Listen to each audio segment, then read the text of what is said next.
সহবরাত সম্পর্কে তো এখন মানুষ তিন ভাগ হয়ে গেছে। আনুষঙ্গিক কথা আসছে সেজন্য বলতেছি। এক দল সহবরাত মানে না, এক দলের সহবরাত মানে না। কারা? ওই আলো হবিস, মাশাআল্লাহ, সহবরাত মানে না। আবার বলে তারাবির নামাজ ৮ রাকাত, নামাজ সোর তারাবির নামাজ কয় রাকাত বলে? তারাবির নামাজ ৮ রাকাত কোনো হাদিস নাই, একটা হাদিসও নেই। ৮ রাকাত তারাবির সম্পর্কে তারা হাদিস যেগুলি বলে সেগুলো সবগুলো তাহাজ্জুদের হাদিস। কিসের হাদিস? একটা হাদিস দেখাতে বলেন তো, আল্লাহ রাসূল সাল্লাল্লাহু আলাইহি ওয়াসাল্লাম ৮ রাকাত তারাবির নামাজ পড়েছেন, একটা হাদিস দেখাতে বলেন। বরং আল্লাহ রাসূল সাল্লাল্লাহু আলাইহি ওয়াসাল্লাম ২০ রাকাত তারাবি পড়েছেন, একেবারে সহিহ হাদিস। মুসান্নাফ ইবনে আবী শাইবার মধ্যে আছে, আন্না রাসূলুল্লাহ সাল্লাল্লাহু আলাইহি ওয়াসাল্লাম কানা ইউসাল্লি ফি রমাযান 20 রাকাতান ওয়াল বিতর। নবীজি সাল্লাল্লাহু আলাইহি ওয়াসাল্লাম রমজান মাসে ২০ রাকাত তারাবি পড়েছেন এবং বিতির নামাজ পড়েছেন। এই হাদিসের মধ্যে একজন বর্ণনাকারী দুর্বল নেই, পরিপূর্ণ সহিহ হাদিস। তাহলে ২০ রাকাত পড়েছেন হাদিস আছে, ৮ রাকাত পড়েছেন হাদিস নাই। হাদিস আছে কিন্তু সেগুলো কিসের হাদিস? তাহাজ্জুদের হাদিস, তারাবির হাদিস নয়। সহবরাতকে মানে না। আবার আরেক দল সহবরাত নিয়ে খুব বাড়াবাড়ি করে, অতিরঞ্জিত, হালুয়া রুটি খাগা, ১২ রাকাত নফল নামাজ জামাতে পড়ে, সেই রাত্রে গোসল করে, সহবরাতের গোসল। এদিকে আছে কিনা জানি না, সেগুলা অনেক জায়গার মধ্যে কথা আছে। সহবরাতের নামে তো কোনো গোসল নেই। আর গোসল ফরজ হইলে একটা কথা, যদি গোসল ফরজ হয়ে থাকে তাহলে গোসল করবে, এমনি গোসল করবে কেন? সহবরাতের নাম দিয়ে কোনো গোসল নাই, হালুয়া রুটি নেই। আজকে দেখলাম যে ফেসবুকে ছাড়ছে যে হালুয়া রুটি ফাঁকাইতে হবে, এগুলা সুন্নিয়তের লক্ষণ। কিসের লক্ষণ? সুন্নিয়তের লক্ষণ, যে কমপক্ষে ৫ কেজি হালুয়া রুটি ফাঁকাইবা। কমপক্ষে কয় কেজি? ৫ কেজি। আচ্ছা, হালুয়ার সাথে রুটির সাথে সহবরাতের কি সম্পর্ক বলেন তো? আবার সব তো বানায় ছোট ছোট করে, একটা বানায় বড় করে। এক জায়গায় দেখলাম অনেক বড় একটা রুটি বানাইছে। কিরে বাবা, সব ছোট ছোট, এটা এত বড় কেন? হুজুর আপনি জানেন না? আমি বললাম জানলে আবার জিজ্ঞেস করে নাই, কেন এত বড় এটা? হুজুর, কিয়ামতের দিন মাথার উপরে সূর্য আসবে। মাথার উপরে কি আসবে? সূর্য আসবে। এই রুটি নাকি সেদিন তাদেরকে ছায়া দেবে।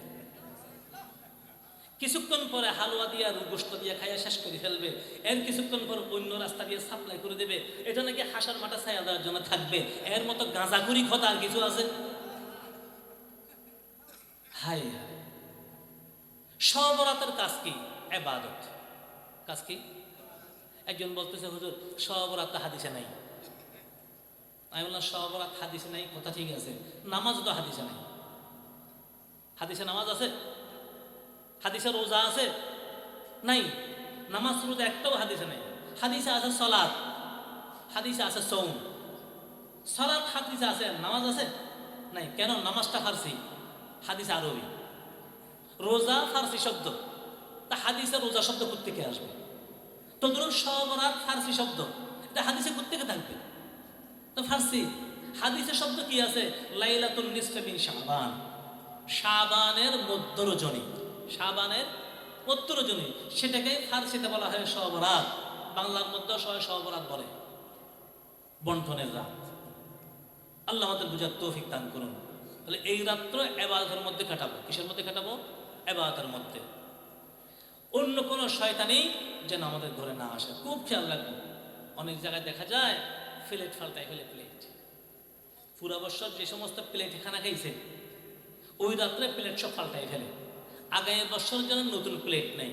বললাম যে কি ব্যাপার, আজকে নতুন প্লেট আনলেন কেন? ওই হুজুর সহবরাতের রাত্রে নতুন প্লেট নিলে, প্লেট ফাল্টাইলে আল্লাহ পাক আগামী বছর রিজিক ফাল্টাই দেবে। প্লেট ফাল্টাইয়া কি ফাল্টায়? রিজিক ফাল্টায়। আমি বললাম যে রিজিক ফাল্টানোর জন্য সূরা ওয়াকিয়া তেলাওয়াত করো। হাদিস শরীফে আছে যেই ঘরে প্রত্যেকদিন মাগরিবের নামাজের পর যেই ব্যক্তি সূরা ওয়াকিয়া পড়বে সেই ঘরে কোনোদিন অভাব অনটন আসবে না। লাম তুসিবহু ফাকাতুন আবাদা। আল্লাহ রাসূল বলেন চাষতের নামাজ পড়ো, ৯টা 10টার দিকে 4 রাকাত 8 রাকাত নফল নামাজ পড়েন চাষ। যেই ঘরে চাষতের নামাজ পড়বে সেই ঘরে কোনোদিন অভাব অনটন আসবে না। নবীজির কথা। প্লেট ফাল্টাইয়া নি রিজিক ফাল্টায়। হায়, এই সহবরাত তো গুরুত্বপূর্ণ রাত, কিন্তু এই রাতে কিছু মানুষের দোয়া কবুল হবে না। কথা আসছিল সেখান থেকে, স্মরণ আছে? তার মধ্যে এক নম্বরকে মুশরিক, যারা শিরিক করে। যারা কি করে? শিরিক করে, তাদের কোনো দোয়া কবুল হবে না। 2 নম্বর যারা বেদাত করে। যারা কি করে? বেদাত করে, তাদের দোয়া সবার সবে কদরও কবুল হবে না। 3 নম্বর যারা হিংসুক। যারা কি? হিংসুক, হিংসা করে, তাদের দোয়া আল্লাহ কবুল করবেন না। 4 নম্বর ওয়াল আকুলি ওয়ালিদাই, যারা নিজের মা বাবার মনে কষ্ট দেয়, মা বাবার সাথে বিয়াদবি করে, ওই সমস্ত সন্তানের দোয়া আল্লাহ পাক সবার সবে কদরও কবুল করবেন না। 5 নম্বর মুসবিলুল ইজার, যারা পায়ের টাকনুর নিচে লেসরাইয়া কাপড় পরিধান করে। ফ্যান, লুঙ্গি, সালোয়ার, জুব্বা, পায়জামা যাই পরে টাকনুর উপরে ভরতে হবে। কি বলে? টাকনুনি বলে। কিতা হয়? টাকনুনি হয়। টাকনুর উপরে ভরতে হবে। টাকনুর নিচে যারা পড়বে, নবীজি হাদিস শরীফে ইরশাদ ফরমান, মা আসফালা মিনাল কাবাইন মিনাল ইজারি ফিন্নার, যারা পায়ের টাকনুর নিচে লেসরাইয়া কাপড় পরবে, তাদের দোয়া আল্লাহ পাক সবরাতে কবুল করবেন না এবং জাহান্নামের আগুনে জ্বলতে থাকবে। নাউজুবিল্লাহ। সেজন্য যুবক ভাই বন্ধুরা, ফ্যান, সালোয়ার, লুঙ্গি যাই পরে টাকনুর উপরে পরব। অনেকে দেখা যায় লেসরাইয়া পরে, আবার নামাজ পড়ে, মসজিদে ঢোকার সময় ফ্যানটা উপরের দিকে পড়ে, আবার বাহির হওয়ার সময় আবার খুলে দেয়। না, এটা শুধু নামাজের সাথে সম্পর্ক না। 24 ঘন্টা পুরুষ মানুষ টাকনুর উপরেই কাপড় পরতে হবে, আর মহিলারা লেসরাইয়া পরবে। এখন হয়ে গেছে উল্টা, পুরুষ পরে লেসরাইয়া, মহিলার পরে শর্ট ফ্যান। উল্টা হয়ে গেছে। লম্বা চুল রাখবে মহিলা, পুরুষ রাখবে ছোট চুল। এখন হয়ে গেছে উল্টা, মহিলারা কাইটা ছোট করে আর পুরুষরা লম্বা করে। আর লম্বা করে তাও কেমনে? এমন ভাবে উপরে চুলটা রাখে যেন পাখি এসে বসে সেখানে ডিম পাড়তে পারবে। আমার ভাইরা, চুল রাখারও পদ্ধতি আছে। আমরা তো আশিকে রাসূল, আমরা কি নবীর আশিক। আশিকে রাসূল যার ভিতরে থাকবে, তার প্রত্যেকটা কাজ নবীর সুন্নাত অনুসারে হবে। আমরা যে নবীর উম্মত, আমাদের কাজ হবে কার তরিকায়? সুন্নত তরিকা। আল্লাহ আর কি বলেন?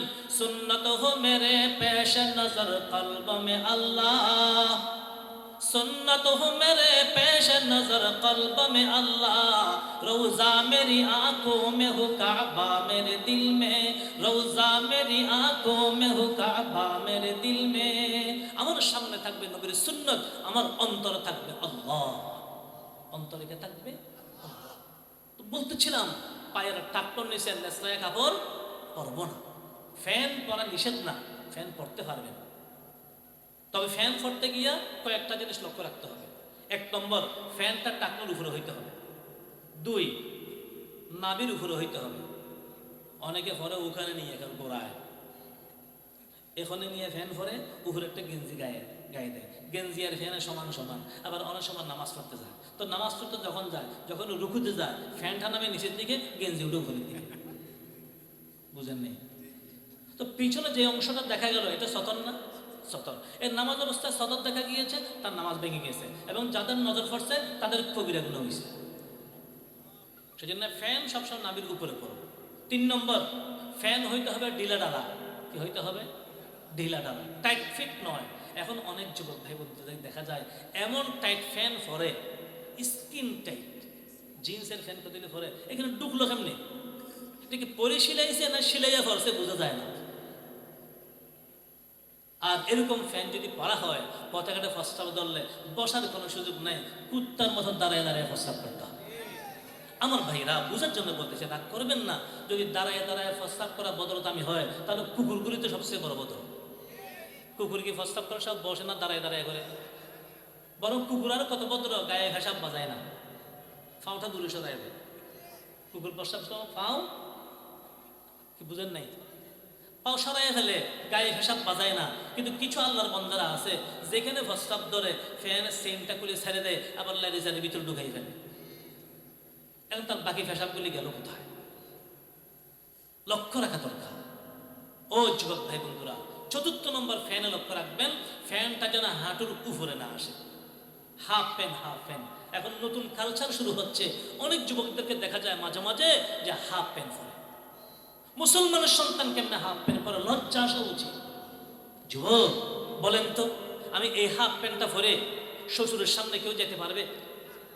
হাফ প্যান্ট পরে নিজের শাশুড়ির সামনে কেউ যাইতে পারবে? হাফ প্যান্ট পরে শ্বশুর গোষ্ঠীর কারোর সামনে দাঁড়াতে পারে? হাফ প্যান্ট পরে চেয়ারম্যান মেম্বারের সামনে যেতে পারে না, হাফ প্যান্ট পরে এমপির সামনে যেতে পারে না। আর এই হাফ প্যান্ট পরে আল্লাহর সামনে তুমি দাঁড়াও, তোমার লজ্জা লাগে না? মুসলমান কেমনে হাফ প্যান্ট পরে?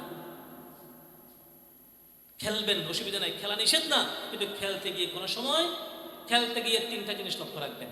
যারা খেলাধুলা করেন, ফ্যান যেন লম্বা ফ্যান হয়, হাফ প্যান্ট যেন না হয়, এবং নামাজ যেন নষ্ট না হয়, এবং বাজি যেন ধরা না হয়।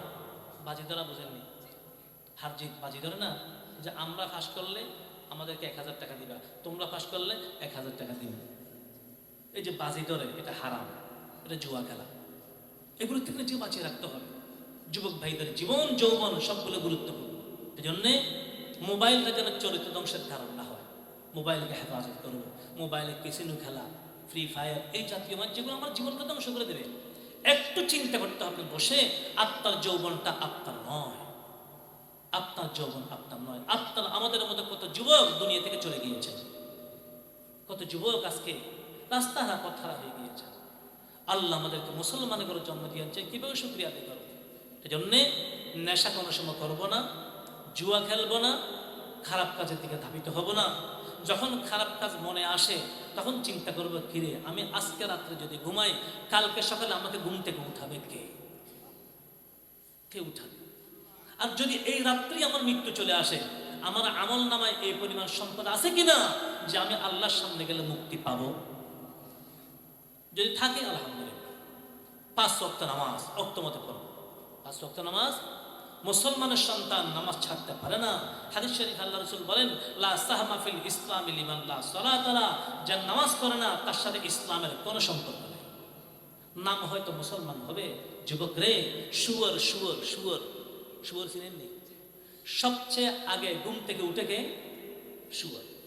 কিতাবে লেখে শুয়োর প্রত্যেক দিন ঘুম থেকে উঠে আল্লাহর কাছে দোয়া করে, আল্লাহ কোন বেনামাজের মুখ আমাকে দেখাইও না। শুয়োর দোয়া করে আল্লাহর কাছে বেনামাজের মুখ যেন সে না দেখে। তাহলে বেনামাজি শুয়োরের চেয়ে নিকৃষ্ট, বেনামাজি শুয়োরের চেয়ে নিকৃষ্ট। শুয়োর পর্যন্ত তার চেহারা দেখতে চায় না, কত নিকৃষ্ট। আল্লাহ আমাদের তৌফিক দান করুন। কোনোদিন এক ওয়াক্ত নামাজ কাজা করবো না ইনশাআল্লাহ। আজকে থেকে আল্লাহর সাথে ওয়াদা করবো, আল্লাহ তুমি আমাদেরকে তৌফিক দান করো। আজকে থেকে এক ওয়াক্ত নামাজ কাজা করবো না। কার কার নিয়ে তাই হাত রাখ দেখি। আল্লাহ আমাদের হাতগুলি কবুল করে নাও।